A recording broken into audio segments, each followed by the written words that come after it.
Hello, powerful one. Welcome to this edition of Inner Growth It Says here.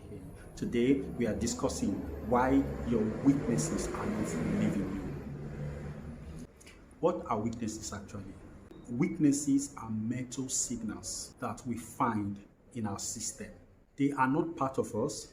They are never us. They are signals that are existing because we are members of the environment that generated those weaknesses. That environment could be our parents, our community, our society in general, our field of practice. You can name them.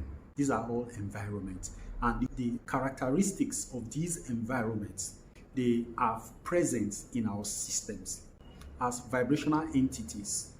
When we see these things in our system, the wisest step we will take is to just understand that they belong wherever they are, but they are never part of us. Weaknesses are not supposed to be a part and parcel of your life, but you, by your actions of resistance, your actions of criticisms, your actions of connecting with them, you have made them an integral part of your life to the extent that you have so focused on them and have lost your own identity.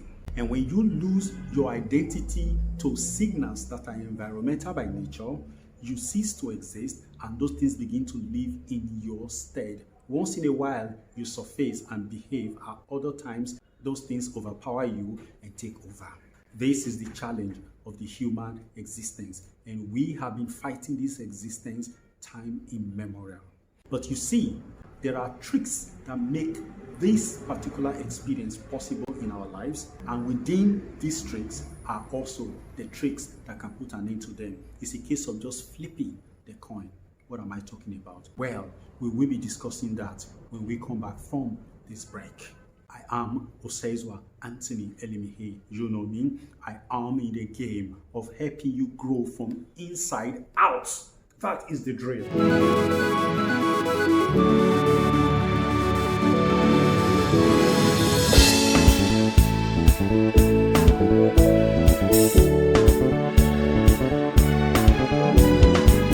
You're welcome back. So, where were we? Yes, why your weaknesses are not leaving you. A lot of us spend time. We spend maximum effort trying to chase out our weaknesses. We undergo all kinds of penances. We do all kinds of prayers. We participate in some group actions. We do some exercises, mental exercises. We do some abstinences. We just do a lot to ensure that these things we consider weaknesses that are ours to leave us. The first crime we commit in making these weaknesses stay is that we see them as ours. So the description for these weaknesses are my weakness, my. So that mind, that possessive mentality that you attach to the signal, which you consider as a weakness, is what makes it connect and attach to you. You should first of all drop that. It is not yours. Now, what do I mean by it is not yours? As it really sounds, it is not yours. Weaknesses are environmental signals that are present in our system. They are offshoots of all the various activities that we are engaged in. They are like your dreams. From the multitude of your activities on a daily basis, you get dreams. Dreams are sometimes a measure of how well you are doing in your waking periods. They also come as warnings to ensure that we guard against certain things. That's what it's all about. Then, when you dwell too much on anything, when you make something the focal point of your attention, you are bound to see it in your dream, because it's simply showing you that your mind is absorbing it. It's taking it in. Your mind is taking the shape and the hue of that particular thing that you've given your attention to. So, weaknesses are also signals that are coming from the environment you found yourself. It is until you attach them to yourself that they become part of your life. Understand that you are living in a universe of signals. Everything is emitting vibrational signals all over the place. Now, you are like a fish that is inside the ocean. whatever is inside the ocean, the fish is inside the ocean with those things. When the fish finds itself in certain areas where certain things are found, like the seaweed of particular species, the fish will see them. But it will be an error for the fish to conclude that those seaweeds are its own, that those seaweeds are inside of it. In the same way, we are all inside this universe of signals. I emit signals, you emit signals. The signal you emit are equal to your vibrational frequency. And there are people with various levels of frequencies that are living in your space. And these spaces are varied. You have your career, you have your family, you have your associations you belong in. All of these things are peopled by human beings with various vibrational frequencies. And because you are involved with them, their signals are bound to be around you. And if by any way you stray so close to their frequency, you begin to feel it as a distant signal. But when you start living within that frequency, you come to their level, to the level of those people and their frequencies, you will feel their frequencies. How do we attract weaknesses? We attract weaknesses by first criticizing it in the people in which we see them. Now, what you criticize becomes a part of you because you are sending energy to that thing. And by sending energy to that thing, you are actually inviting that thing to your life. So don't criticize what you don't like. Instead, ignore. That leads us to the first point on this matter, why weaknesses do not leave us. The first reason is that we see the weakness as evil.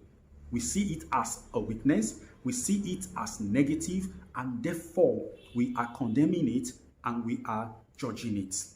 And rule number one you have breached is that whatever you condemn, whatever you criticize becomes a part of your life. This is how you have invited the weakness. It will stay until you stop criticizing it. That's number one.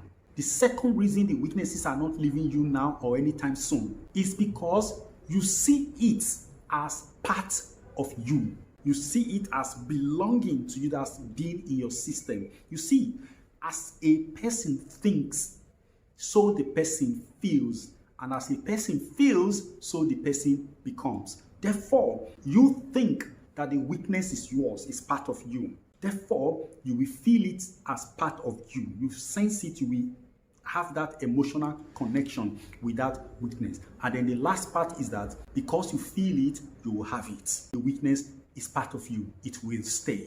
Because as you think, so you are. That's another law that you have also activated in your life. You feel that you are the weakness. Therefore, you become the weakness. The third crime you are committing is that because you have sensed the weakness, you want it to leave you. You are pushing it away. You are doing everything in your power to let the weakness leave. Okay? You may be fasting. You may be doing some exercises with only one dominant desire for the weakness to go. Now, you are breaking a third law. And that is the law that states that whatever is resisted persists. Because you are resisting these weaknesses, they will stay. Because your resistance is energy. You are pushing energy to them, and that energy gives them life. Remember that every negativity is actually born hungry. It is a thought that is deracinated. That is to say, it is cut off from its source. People send those thoughts out into space and they are flying around the place, and they get to your space because you are at the same frequency with them. They knock on your door, and then you accepted them as part of you. Energy that you have given to them is that of hatred. It doesn't matter. It just feeds them, and they will stay where they are being fed. Have you ever seen stray animals? It is where they find food that they make a home.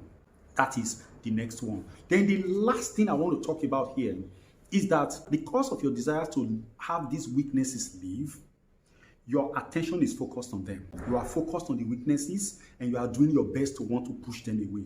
Now, what are you doing? You are focusing your attention on them.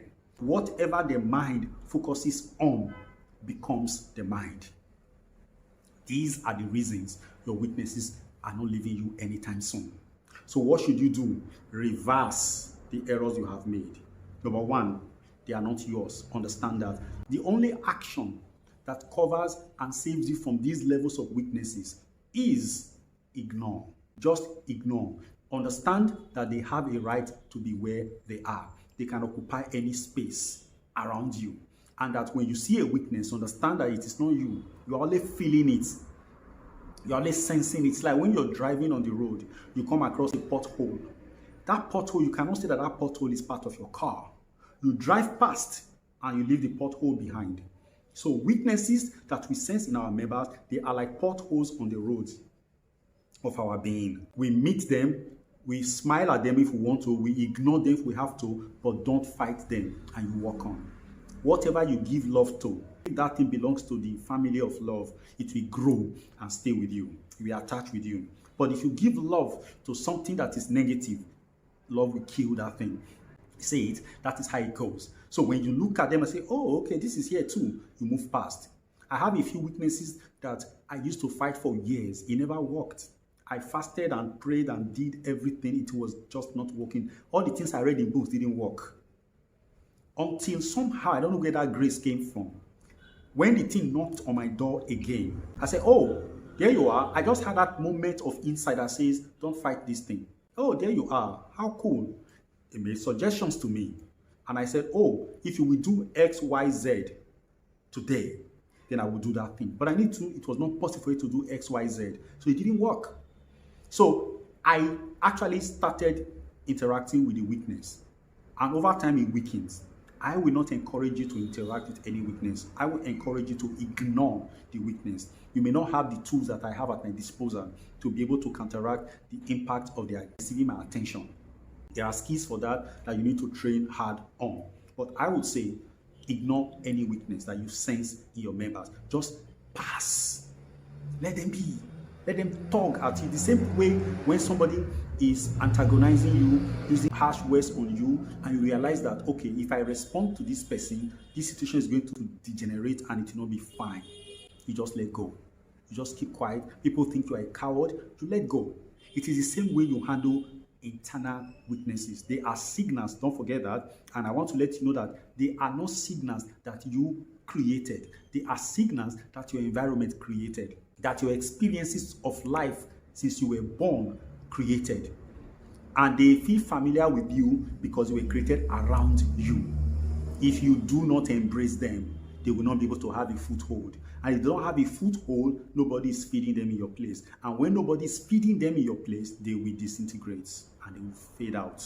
The patience to ignore their presence and their urgency, their pool of urgency around you is what you need to cultivate. That is why you shouldn't be idle at any point in time. This is why you should try and read a book, watch a program that is decent, that will not power the weakness anyway.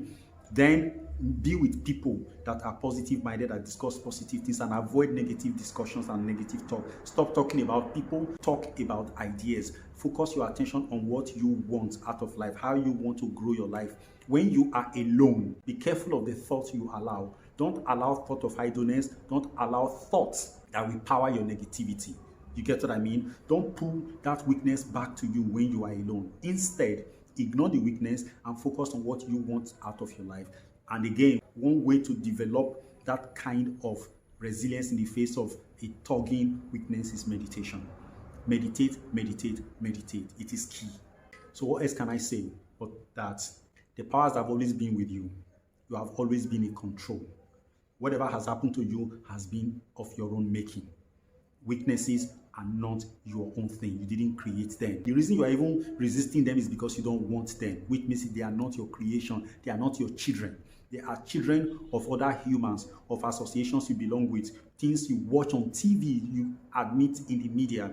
Eventually, they generate these little children, these artificial children of nature that will die when they are not fed by the people around which they are present. That's all. Your weaknesses will fly away when you learn to put all of these things into practice.